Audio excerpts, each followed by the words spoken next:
ദൈവത്തിൻ്റെ അതിപരിശുദ്ധമായ നാമം വാഴ്ത്തപ്പെടുമാറാകട്ടെ. അനുഗ്രഹിക്കപ്പെട്ട ഈ പ്രഭാതത്തിനായി നമുക്ക് ദൈവത്തോട് നന്ദി പറയാം. ഇന്നത്തെ നമ്മുടെ വായനഭാഗം സങ്കീർത്തനങ്ങൾ 124 മുതൽ 128 വരെ. ഇന്നത്തെ ചിന്തയ്ക്കായി 127 സങ്കീർത്തനം 1 വാക്യം. യഹോവ വീട് പണിയാതിരുന്നാൽ പണിയുന്നവർ വൃഥ അധ്വാനിക്കുന്നു. യഹോവ പട്ടണം കാക്കാതിരുന്നാൽ കാവൽക്കാരൻ വൃഥ ജാഗരിക്കുന്നു. ആരോഹണ ഗീതങ്ങളിൽ 8ാമത്തേതാണ് ഈ സങ്കീർത്തനം. ദൈവത്തിൽ വിശ്വസിക്കുവാനും ആശ്രയിക്കുവാനും പഠിപ്പിക്കുന്നതോടൊപ്പം ജീവിതത്തിൻ്റെ ചില സാധ്യതകളെയും ഈ സങ്കീർത്തനം വ്യക്തമാക്കി തരുന്നുണ്ട്. ശലോമോൻ എഴുതി എന്ന് കരുതപ്പെടുന്നൊരു സങ്കീർത്തനമാണ് ഇത്. വീട് പണിയുന്ന കാര്യത്തിലും പട്ടണം കാക്കുന്ന വിഷയത്തിലും ദൈവം ശലോമോനെ സഹായിച്ചപ്പോൾ അതിൽ സന്തുഷ്ടനായ ശലോമോൻ പറയുന്ന വാക്കുകളാണ് ഈ ആരോഹണ ഗീതത്തിൽ നാം മുഴങ്ങിക്കേൾക്കുന്നത്. ഈ സങ്കീർത്തനത്തിൽ നിന്നും ചില ചിന്തകൾ പങ്കുവെക്കട്ടെ. ഒന്നാമതായിട്ട്, പരിശ്രമങ്ങൾ ഫലശൂന്യമാകുന്നത് തെറ്റായ മുൻഗണനാക്രമങ്ങൾ കൊണ്ടാണ്. ദൈവമില്ലാത്ത പരിശ്രമങ്ങൾ വ്യർത്ഥമായി പോകുന്നതോടൊപ്പം 3 കാര്യങ്ങളെക്കുറിച്ചുകൂടെ ഇവിടെ വ്യക്തമാക്കുന്നു. നിർമ്മാണം, കാവൽക്കാരൻ, ദൈവിക സമയക്രമങ്ങളിൽ നാം വരുത്തുന്ന മാറ്റങ്ങൾ. അതാണ് 1 വാക്യത്തിൽ നമുക്ക് കാണുവാനായിട്ട് കഴിയുന്നത്. ഇവയിലെല്ലാം ദൈവത്തെ കൂടാതെയുള്ള അധ്വാനങ്ങളും സുരക്ഷാ ക്രമീകരണങ്ങളുമെല്ലാം ഫലശൂന്യമായി പോകും എന്ന് സങ്കീർത്തനക്കാരൻ പറയുന്നു.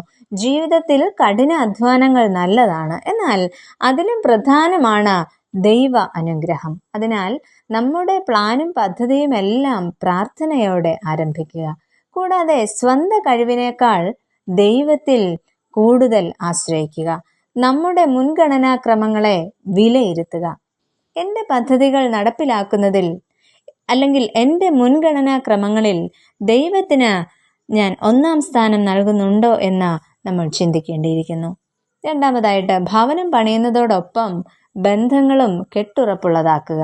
സുരക്ഷിതത്വവും പക്വമായ പരിചരണവുമാണ് ഭവനത്തിലൂടെ നാം ആഗ്രഹിക്കുന്നത്. കൂടാതെ തലമുറകളെ രൂപപ്പെടുത്തിയെടുക്കുന്നതും മുതിർന്ന തലമുറയെ സ്നേഹപൂർവ്വം പരിചരിക്കുന്നതുമെല്ലാം ഭവനത്തിൽ ഉൾപ്പെടുന്ന സ്നേഹ ശുശ്രൂഷകളാണല്ലോ. കെട്ടിടങ്ങൾ നിർമ്മിച്ചതുകൊണ്ട് മാത്രം ഭവന നിർമ്മാണം പൂർത്തീകരിക്കപ്പെടുന്നില്ല. ഭവനത്തിൻ്റെ വിളക്കിച്ചേർക്കൽ ബന്ധങ്ങളിലൂടെയാണല്ലോ പൂർണ്ണമാകുന്നത്. അതിനാൽ കെട്ടിട നിർമ്മാണ സമയങ്ങളിൽ മാത്രമല്ല, ബന്ധങ്ങളെയും കെട്ടുറപ്പുള്ളതാക്കുമ്പോഴാണ് ദൈവകൃപ അന്വർത്ഥമായി തീരുന്നത്. മക്കൾ ഒരു ഭാരമല്ല, അവർ ദൈവത്തിൻ്റെ സമ്മാനങ്ങളാണ്. ദൈവഭയത്തിൽ അതിനാൽ അവരെ നാം വളർത്തിയെടുക്കേണ്ടതും ആവശ്യമാണ്. അങ്ങനെ ദൈവാംശമുള്ള അടുത്ത തലമുറയെ നാം വാർത്തെടുക്കണം. കുടുംബ പ്രാർത്ഥനകളും തിരുവചന വായനയും കുടുംബത്തിൽ ശീലമാക്കുന്നതോടൊപ്പം മാതാപിതാക്കളായ നാം മാതൃകാപരമായ ജീവിതം നയിക്കുകയും ചെയ്യുക. എൻ്റെ ജീവിതം, എൻ്റെ കുടുംബം, എൻ്റെ ബന്ധങ്ങൾ ഇന്ന് ദൈവ കേന്ദ്രീകൃതമാണോ എന്ന് ചിന്തിക്കുക.